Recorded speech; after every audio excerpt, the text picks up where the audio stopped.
Bayanihan, pagkakaisa, ilan lamang sa katangian ng mga Pilipino. Nandito po tayo ngayon sa bayan ng Pola upang masaksihan po natin ang simpleng pamamaraan ng kanilang pagtulong sa kapwa.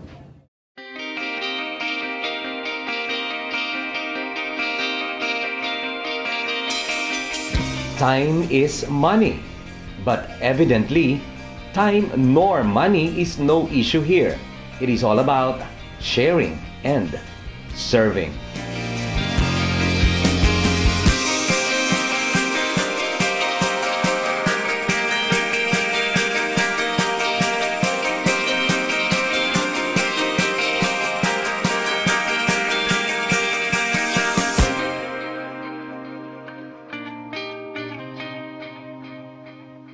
Kasama po natin ngayon ay isa sa magaling na kapitan dito sa bayan ng Pola. Walang iba kundi si Kapitan Roger de la Cruz.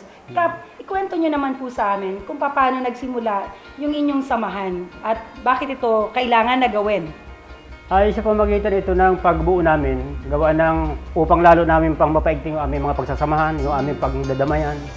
Yung mga magkakarating na barangay ay para maalwan yung aming komunikasyon.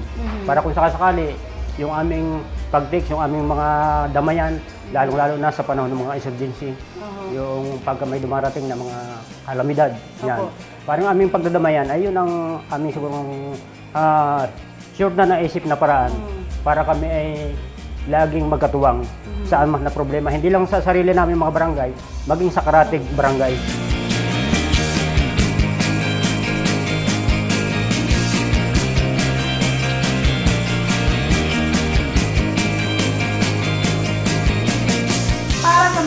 Captain na nagbibigay ng kapayapaan dito sa bayan ng Pola. We give thumbs up.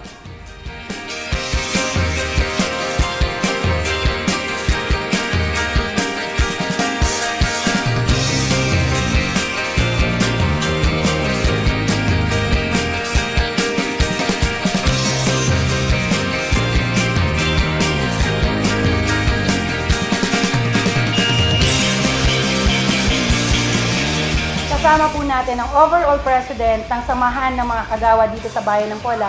Walang iba kundi si Kagawad Kaloy Mendoza. Kagawad, gusto po naming malaman dito sa Thumbs Up, ano po ang naitutulong ng inyong samahan sa ating mga kabataan? Madam, yung samahan ho ng mga kagawad sa buong Pola ay yun po ay naglalayo na yung ating mga kabataan ay siyempre may isa sa mga bisyo na dapat hindi na gawin. Sa halip ay sila tumingin doon sa kung ano yung pwedeng ibigay ng aming samahan. Ang samahan po natin ay mayroon pong kaunting pondo na ito po ay umiikot sa lahat ng mga kagawad.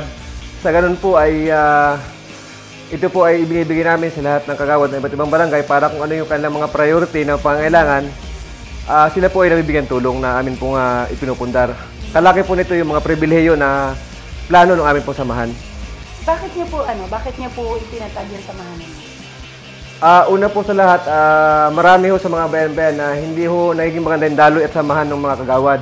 So bilang kagawad po, matagal na kagawad, layunin po natin na mas lalo pang gumanda yung daloy ng samahan ng mga grupo ng mga kagawad sa bayan ng Pola, bagamat ito po ay maliit. Gusto po namin na mas mahigitan pa ang ibang bayan na bagamat sila ay malaki, buhat po sa maliit na bayan ng Pola ay mas kung hindi man kami manguna ay pumasok man ho sa mga pangatlo man lang kumbaga.